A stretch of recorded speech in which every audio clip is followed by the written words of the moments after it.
Welcome to a journey back in time, to an era when the clatter of sewing machines filled the air and the Singer brand reigned supreme. Today, we invite you to join us on an exploration of the old Singer mill. This hidden gem, nestled in the heartland of America, holds the untold stories of the men and women who dedicated their lives to the Singer brand. Let us celebrate the resilience, innovation, and human spirit that made the Singer factory so much more than a place of work. Let these stories transport you to a time when the heartland of America hummed in harmony with the relentless rhythms of the machines, a time when the threads of history were woven with every stitch. Discover a part of our collective heritage that continues to inspire and captivate as we pay tribute to the old Singer mill and the remarkable individuals whose stories will echo through time. Welcome to our journey into the heart of Truman, Arkansas. My name is Junior Carter. I've lived in and around Truman so far all my life. I went to school in McCormick, but Truman was the town we went to.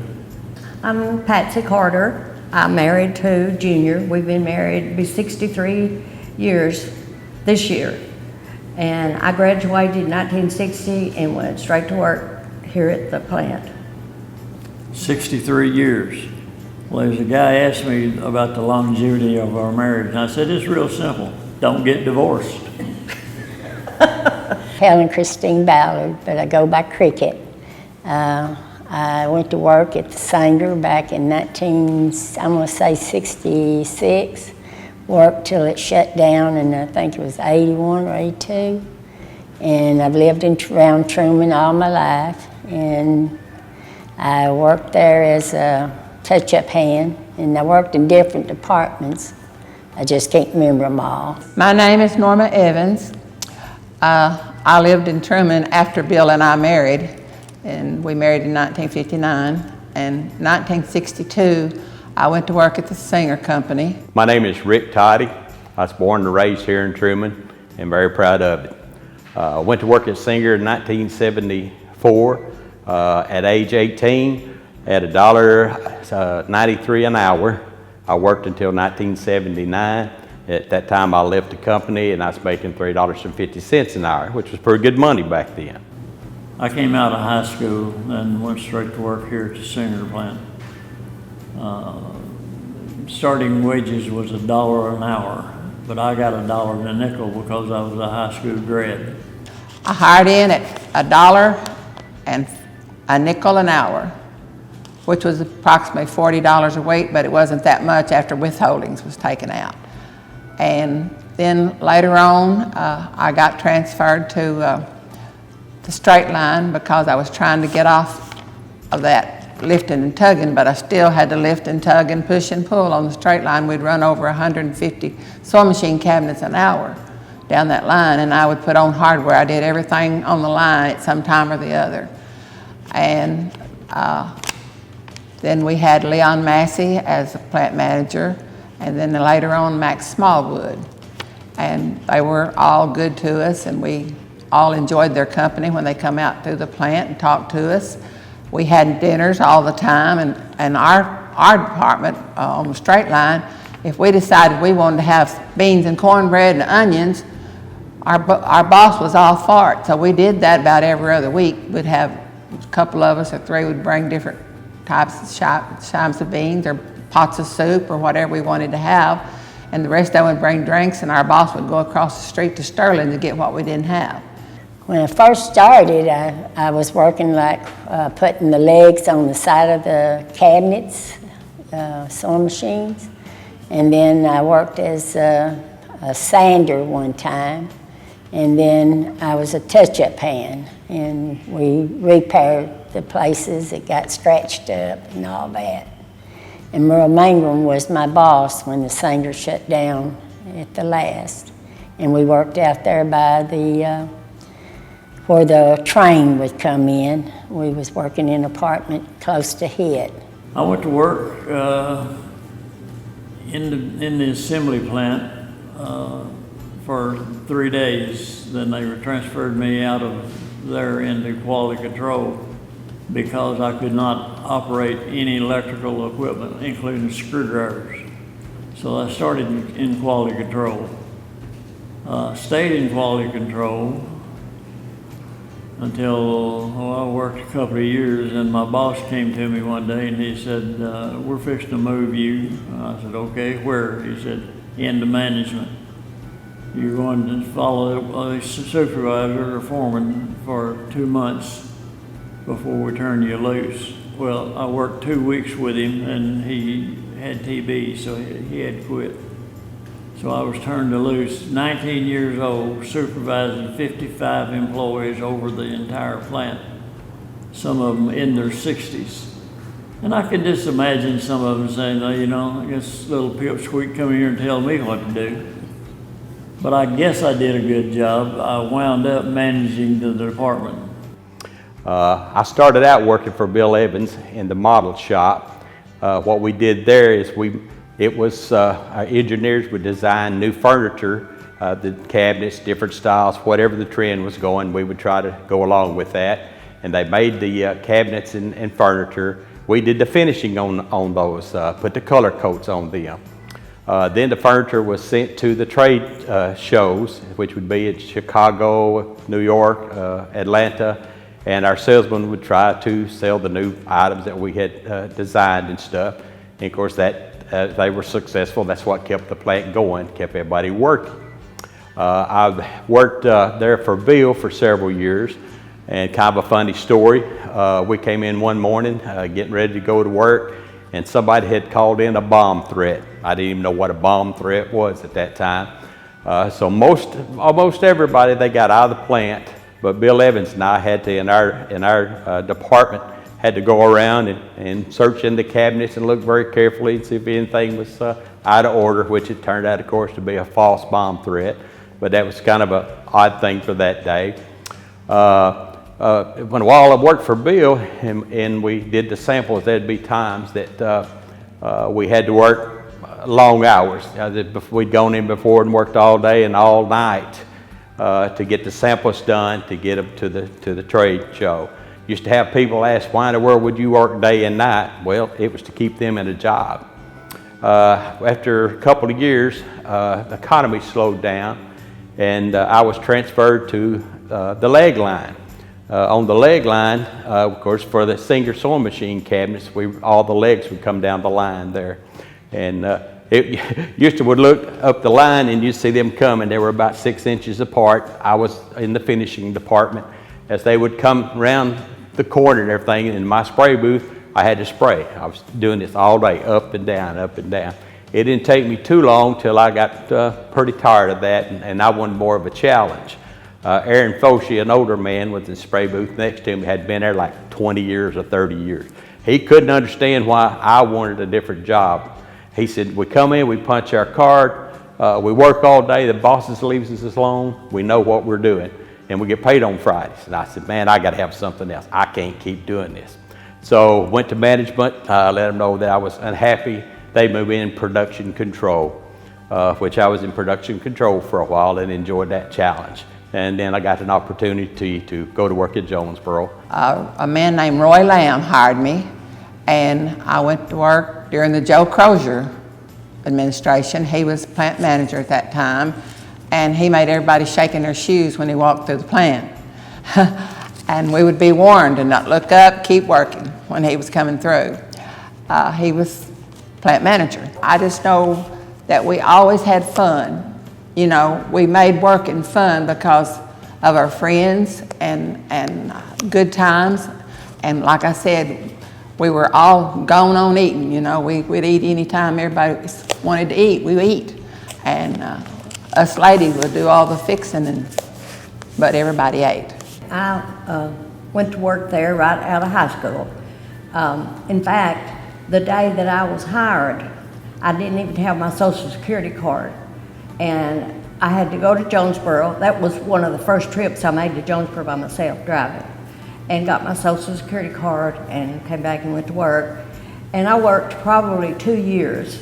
And then we started our family. We had two daughters. And I stayed home with them for a while. Then once they got up, started to school, I went back to work at Singer and worked I don't know how many years I worked there, but when I first hired in, it was a nasty job. I covered the Singer portable sewing machine cases. You had to run a piece of leather through the glue machine and then get it and start wrapping this box, you know. And then every day when I went home, I was just glued together. It was all over me. But And anyway. I got the inspector work, and that didn't go very good either. But anyway, it was a job. It was a good job. It didn't pay much when we first started, but I loved all the people that I worked with, and that made it easier. The worst part of it was about the time I went to work covering those cases, they decided to time us and give us how much time we're going to have for each cabinet. Well, you didn't want to work fast, because if you did, you was glued to that time to make one of those cabinets. But anyway, it went okay. We got through that. It's hard working when you know someone's timing you, but. A little history about Singer. About 1911, 1912, the Poinsett County Lumber Company came here and they were harvesting the trees, the lumber, and they were sending the lumber up to North Carolina to make cabinets. Then they decided a couple years later, started calling it Singer Furniture Company, built a plant, and started building the cabinets and stuff here. Over the years, Singer kept growing and growing, needed more people, but there wasn't housing here. So they got to building houses. They would build shotgun houses, 3-room house, be the living room, bedroom, and kitchen. Then they got to building little bungalows, small houses. And of course, then people could come, go to work, and live here. But at that time, they furnished the water, they furnished the electric for people from Singer. And then they had to start a fire department. They had the fire department at Singer. They started the fire department here in Truman. As Truman, of course, kept growing, they put in ballparks, parks for people. They built this community center we're at right now. So if it wasn't for Singer, I'm not sure Truman would be where we are today. I didn't stay in the plant all the time. I made several trips for the company. Fact of the matter is, I think I've visited 31 states. Reworking some cabinets and checking them and answering complaints. One funny one, it sent me to California, and walked in there that Monday morning, and the supervisor of the warehouse, he said, well, here's the cabinets we got, there's 1,500 of them. I said, where's the help? He said, what help? I said, I can't do these by myself, these are big console cabinets. I said, you're gonna have to have some help. So he goes out and comes back in with 2 guys. He said, we got these from Manpower. He said, they'll open the cabinets, showing you what's wrong with them, then you can fix them. I said, no, we're not playing that game. Y'all open them, I'll look at them. If I can fix them, I will. If I can't, I'll send them back to the factory. Then y'all can pack them back. But that's how that's gonna go. I worked only in the sewing machine cabinet department, but they had a bedroom building department of its own. They had dining room furniture. They made all kinds of coffee tables, end tables, curio cabinets, bookcases, anything in the furniture line, they made it at some time or the other. But they started out with the Singer sewing machine cabinet. And I even had to lift and tug on some of those old treadle type sewing machines. We ran a lot of them still down my line. And getting them on and off the line when the line was waist high was tough. It broke this old woman down. There was this one time, I was working in 2 different departments, and they put a snake. First time was Willie Brown, and he told me he wanted me to see his rattlers he got, and I kept telling him it was after my brother-in-law got killed, and I went back to work, and I was nervous anyway, but then he just kept on, yeah, I want you to see these rattlers that I got. Well, when I took that envelope, went to open it up, that thing went crazy. Them things was making all that noise. Well, I went all pieces, started crying, went upstairs to the bathroom, come back. Well, he kept apologizing because he didn't know it was going to scare me. I mean, now I look at it, it was kind of, you know, it's kind of funny, I guess, but at that time it wasn't. And then one time over there when we was working, when the singer, I guess that last winter when we worked at the singer, anyhow, my main brother, Gary Pace, he, stepbrother, he had a snake in the bottom of the cabinet. It was in the wintertime. I should have known better. But anyway, that black snake was stretched out and it had a mothball in its mouth, and I went all pieces, and I kept saying, if I find out who done it, I'm going to tell them. And everybody kept saying, don't tell, don't tell. But anyway, that was two things. It was kind of scary, but it was funny, you know, look at it now. And then thing two, I go back, is like they say, the whistle. And then the swimming pool, little thing out here, it used to be a round concrete. In our school, they would let you come up here on trips and go through the Sanger, you know, even. So anyway, that was some fond memories to me about that, you know. And then the barbecue, yes, it was good. And then Christy was in the beauty contest. One of my best memories about the singer and the barbecue and all, they always had a Miss P.L.M. contest and then a Little Miss P.L.M. contest. And our daughter was 5, Teresa, and we entered her in that, and she won that year. So that was a good time for us. We enjoyed it. We always enjoyed the barbecue when we came, you know. The place was covered up with people. The Sanger barbecue was a big thing. Everybody come to that, and it was some good meat they had cooked, and it was a lot of people, but it'd be really hot, you know, for that. And then they'd have the beauty contests, and so Christy was about 5, I think, and she got to be in it. She didn't win, but it was fun for her to be in it. Here's a picture of Christy when she, okay. No, you're good.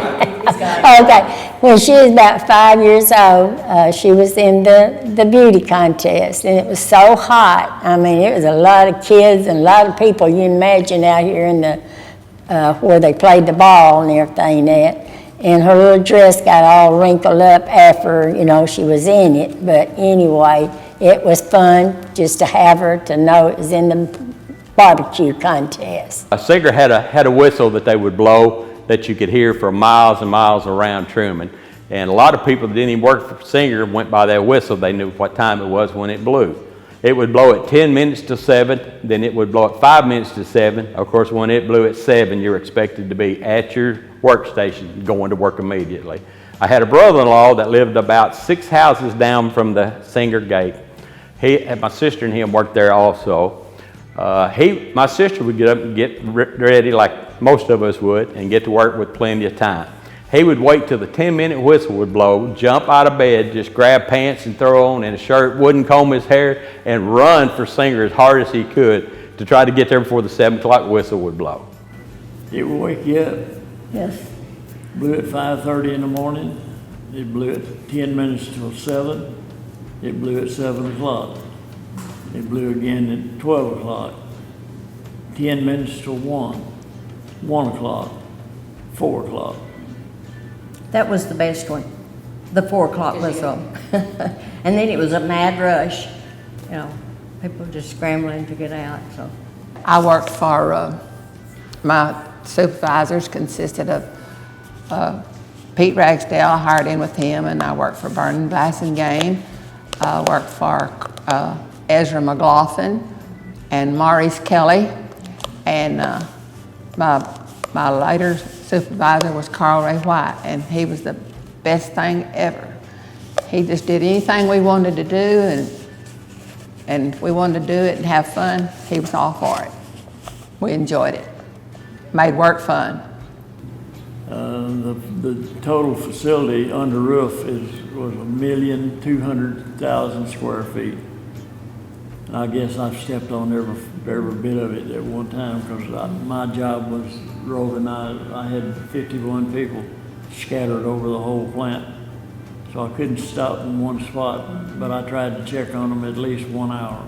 It was some good days and bad days. There were times you wish the factory wasn't here, but after it shut down, I think we all wished that we had to say, well, we wished it was still here, especially after I had to go work at the hospital, being a housekeeper. And I said, yeah, cleaning them floors and all that stuff. So yeah, I wish the singer was still around. I'll put it that way. A couple of things that's kind of funny, or it is to me. My wife worked at Singer, and a lady worked for her. And one day, a mouse ran up her pants leg. She grabbed the mouse and squeezed it to death and killed the mouse. Of course, nowadays, I'm sure PETA would be very upset about that, but I'm sure if it was a PETA person working and the mouse ran up their leg, they'd have done the same thing. So I'm gonna close with that. So. I was a 17-year-old boy, graduated from a country school, went to work over here and worked my way up, I guess as far as I could go without running the place. Like I say, I went to 31 different states on the company business. I stayed gone quite a bit. So there's a couple of times I'd come in on Friday night from a trip, and I'd leave out Monday morning. I joked with her one day, I said, well, will you introduce my kids to me when I get back? But I enjoyed the travel. Sometimes I think about, I'm a country kid that worked his way up, and I went out on several trips by myself, and think that here I am out representing a multi-billion-dollar operation. The Singer Barbecue was a very, very big thing in this area. All of Northeast Arkansas, people that didn't even work at Singer would try to get tickets from somebody. Maybe somebody's going to be out of town or something like that. They would try to get their tickets and come to the barbecue. It was a big event for Northeast Arkansas, especially for here in Truman. Everybody looked forward to it every year coming. Because they had a lot to do, a lot going on. They had, beauty pageants. They had ball games, softball games going on. Of course, the fireworks was my favorite. I think they were, to this day, some of the best fireworks that I've ever seen in my entire life. And of course, the barbecue was fantastic also. Singer, I believe, really appreciated their employees, and so they spent a lot of money, I'm sure, on the event of the barbecue. We've missed it since the Singer plant closed. We've had so many people that have said they missed the barbecue. They'd love to have it back, and I think everyone on the City Beautification Committee is doing an excellent job in trying to get it back. We hope it's successful, and it will continue for years.